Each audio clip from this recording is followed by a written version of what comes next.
BJP के राज में लोगों का हेल्थ से खिलवाड़ हो रहा है और इसी के लिए हम एग्जीक्यूटिव को मिलने आए थे, शहर अभियंता से मिलने आए थे। शहर अभियंता आए नहीं, एग्जीक्यूटिव भाग गए।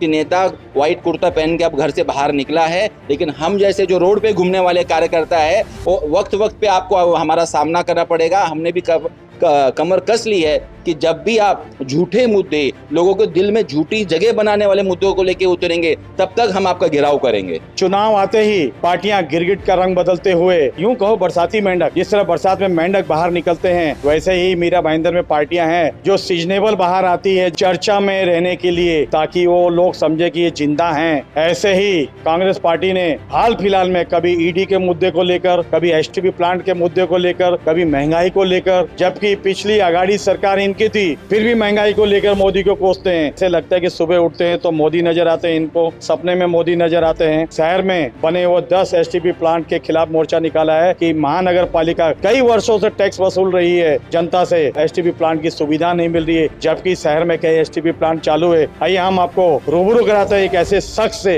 जो पूनम सागर में रहते हैं और वहीं पे एसटीपी प्लांट है और वहीं पे कांग्रेस के जो जिला अध्यक्ष है प्रमोद सावंत, उनके कारनामे भी सुनाते हैं। क्या कहना चाहेंगे, क्या प्रकाश डालेंगे? नमस्कार शशि जी, मैं आपके माध्यम से लोगों को बताना चाहूँगा। अभी मैंने वीडियो देखा प्रमोद सावंत जी का, जो कि पूनम सागर के ही रहीवासी हैं और एसटीपी प्लांट के बारे में बोल रहे थे। तो मैं जानना चाहूँगा ये 5-6 साल जो थे वो कहाँ गायब थे और अचानक वो क्यों जाग गए? पूनम सागर के लिए इतना बड़ा दिल कैसे उनका जाग गया? आज वो जिस बिल्डिंग में रहते हैं उसके आसपास के जो आरजी ग्राउंड है, जो पूनम सागर के लोगों के बच्चों को खेलने के लिए ग्राउंड है, वहाँ पे एक डेकोरेटर का सामान रखा हुआ है।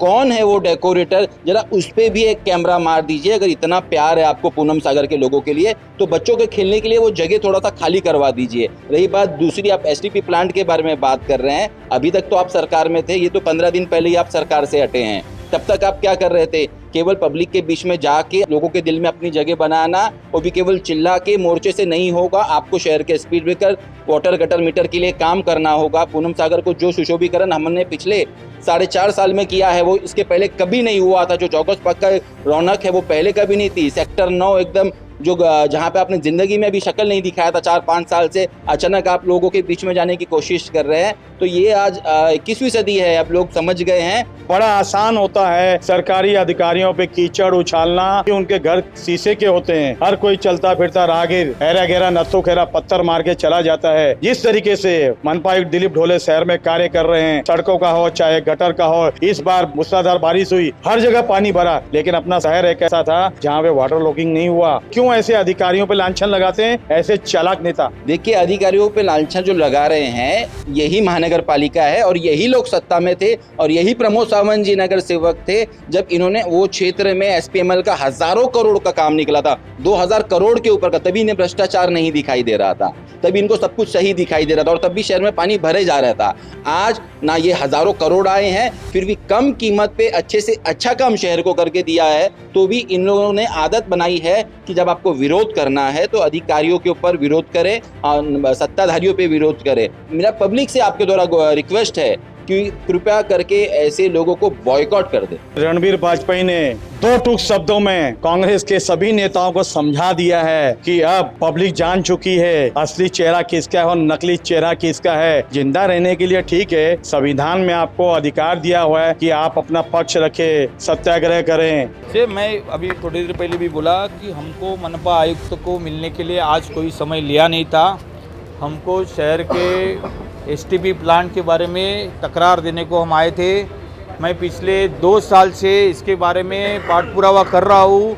2 साल से पहले कभी कोविड का समय, कभी माल मटेरियल नहीं मिलता है करके हमको एक्सक्यूज़ दिया गया, लेकिन अभी भी वो treatment plant, sewage treatment plant बंद है, जिसके लिए महानगर पालिका वो सुविधा देने के लिए लोगों के जेब से 400 रुपये से लेकर 800 रुपया हर प्रॉपर्टी से वसूल कर रही है।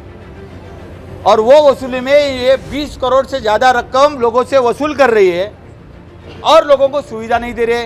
भाईंदर ईस्ट में कोई सुविधा नहीं, भाईंदर वेस्ट में कोई सुविधा नहीं, उत्तन में कोई सुविधा नहीं, घोड़बंदर काशीमेरा इलाके में कोई सुविधा नहीं।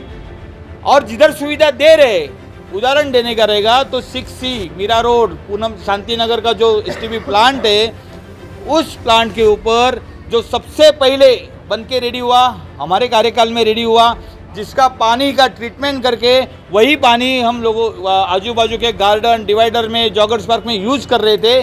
आज की परिस्थिति ऐसी है, अगर वो पानी वापरा गया, रीयूज़ किया गया, तो वहाँ के झाड़ भी मर जाते, ऐसी परिस्थिति है। और उसके लिए 2 दिन पहले हम लोग उधर विजिट करने गए तो पता चला कि सीवेज ट्रीटमेंट प्लांट पूरी तरह से बंद है, उसके ऊपर कोई ट्रीटमेंट नहीं हो रहा है। एमपीसीबी के पूरे नॉर्म्स का ये महापालिका उल्लंघन कर रही है, इसलिए आयुक्त साहब को हमको तकलीफ देना पड़ा। आयुक्त साहब के सामने हमने प्लीड रखी, आयुक्त साहब ने 2 दिन में इसके ऊपर हम लोग कार्रवाई करेंगे ऐसा आश्वासन दिया है।